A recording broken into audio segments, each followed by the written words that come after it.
Welcome.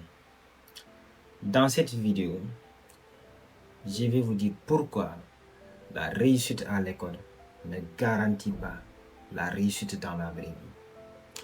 Comment? En énumérant seulement 5 compétences cruciales qui ne sont pas enseignées à l'école, mais qui sont utiles dans la vraie vie. La première compétence qui n'est pas enseignée à l'école, mais qui est cruciale, aussi bizarre que cela puisse paraître, c'est apprendre à apprendre. C'est-à-dire, à l'école, on ne t'enseigne pas comment apprendre, comment s'organiser, comment préparer les évaluations. Et même après avoir quitté l'école, comment s'adapter lorsqu'il y a de nouvelles technologies, comment s'organiser pour apprendre à assimiler les choses le plus rapidement possible. Ceci ne s'enseigne pas à l'école. La deuxième compétence qui n'est pas enseignée à l'école, c'est la communication efficace. Comment s'exprimer correctement, comment parler, comment convaincre, comment persuader, comment mettre en valeur ses compétences, ses acquis, ses projets.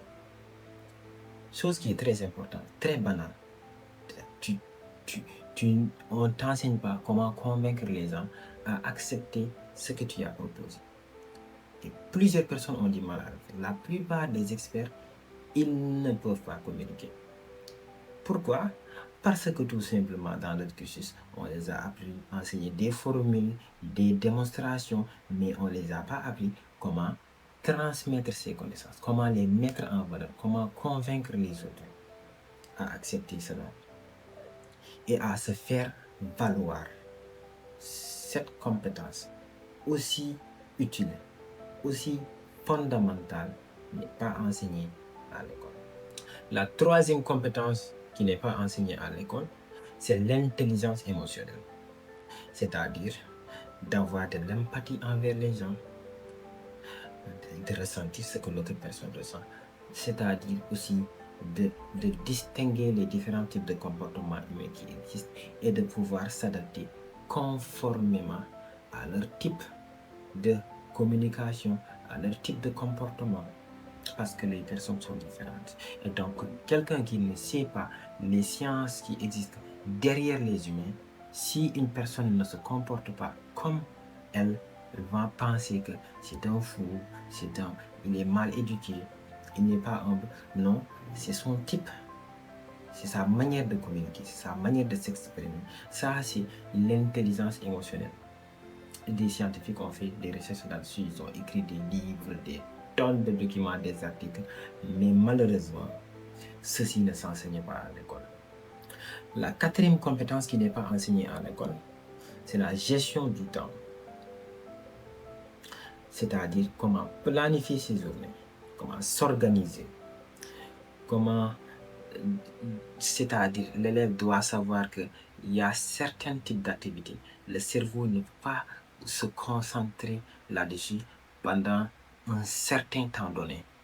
De savoir qu'il y a ce qu'on appelle le deep work, le shallow work.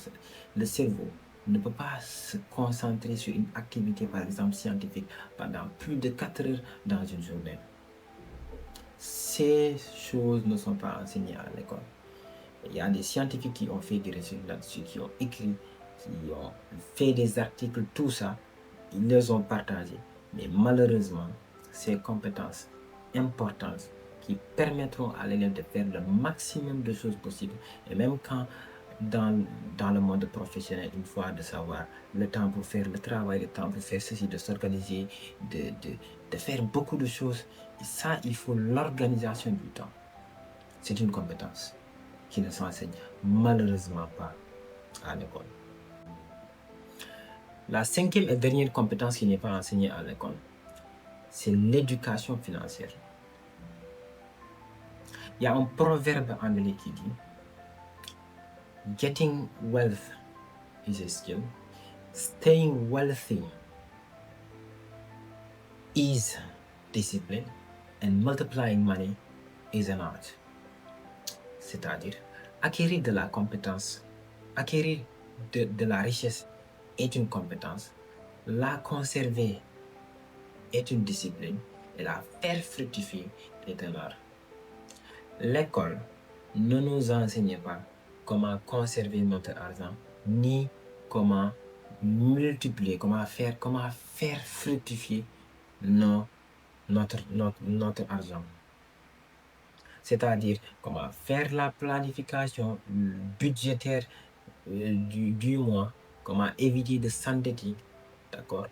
Comment éviter d'entrer dans une crise financière. L'école ne nous enseigne pas ceci.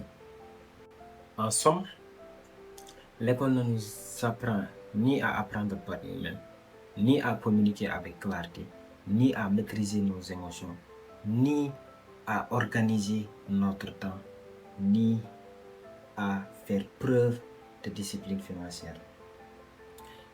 Conclusion, l'école ne suffit pas pour réussir dans la vie.